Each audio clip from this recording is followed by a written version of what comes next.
This light and simple peach brioche bread pudding is a fantastic dessert to serve at potlucks. Learn how to make it with this video, brought to you by recipes.net.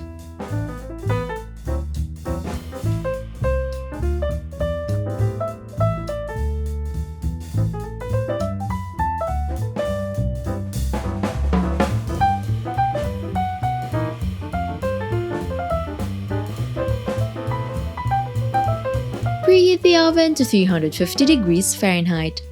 In a mixing bowl with a heavy cream, add the brioche and soak it in the hot cream. Set aside. In another bowl, add the egg yolks and granulated sugar, then mix until it forms a cream. Set it aside, and in a separate bowl, add the egg whites and beat until stiff peaks form. Add it into the soaked bread, then add in the egg yolk mixture, peaches, and ground cinnamon. Fold to combine. Then, grease a baking dish with cooking spray and pour in the bread mixture.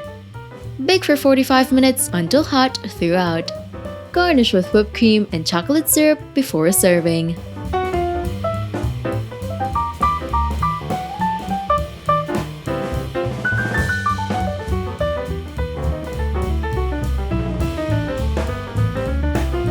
Don't forget to hit like, subscribe, and turn on that notification bell to catch more easy and tasty dishes to try at home.